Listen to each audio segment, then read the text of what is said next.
Industry আমার জন্য আসলে অপেক্ষা করছে।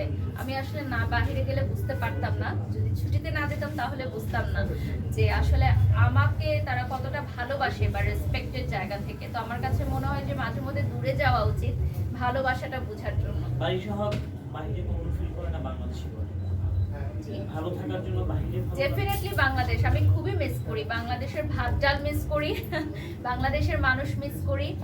তারা আমাকে বাজে কথা বলুক আর ভালো কথা বলুক, মনে হয় যে আপন মানুষ, কোন একটা বিপদে পড়লে কারো কাছে যেতে পারবো। That's it. আসলে বাংলাদেশে যারা থেকেছেন বা বাংলাদেশকে যারা ভালোবাসেন তাদের জন্য বিদেশে গিয়ে থাকাটা আসলে খুব ডিফিকাল্ট। সত্যিকার অর্থে আমাদের দেশের মতো আতিথেয়তা আসলে অন্য কোথাও পাওয়া যায় না। আপনি বিদেশে ঘুরে আসছেন, বিদেশের এমন কি জিনিস আপনার ভালো লাগছে? নতুন কোন যদি একটু অভিজ্ঞতা থাকে যে এমন কিছু জিনিস আপনার মন ফেলেছে কি? আমার কাছে বিদেশের নিয়ম কানুন অনেক ভালো লাগে। একটা প্রপার নিয়ম কানুনে সবকিছু চলে এবং সেখানে সবাই নিয়মটা মানতে বাধ্য হয়। যেমন আমরা বাঙালিরাও বাংলাদেশে নিয়ম না মানলেও বিদেশে গিয়ে কিন্তু নিয়ম মানি। ঠিক আছে, এটা কিন্তু সত্য। যারা আপনারা বিদেশে ট্রাভেল করেছেন তারা আমার সাথে একমত হবেন যে আমরা দেশে একটা চিপসের প্যাকেট ফেলে দিল, আমরা দেশের বাইরে কিন্তু সেটা রেখে দিই যে কোথায় বিন আছে ওখানে গিয়ে ফেলবো। তো এটা হচ্ছে মেনটেন। আমরাও কিন্তু ওখানে গেলে নিয়মের শাসনে বদলে যাই।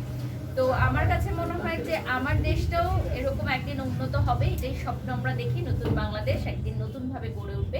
এটা শুধু আমি একা পারবো না বা আমাদের ঊর্ধ্বতন কর্মকর্তারা যারা আছেন তাদের গাফলতি সবসময় দিলে হবে না, আমাদের প্রত্যেকের জায়গা থেকে নিজ নিজকে পরিবর্তন হতে হবে, আদারওয়াইজ এটা কখনোই হবে না।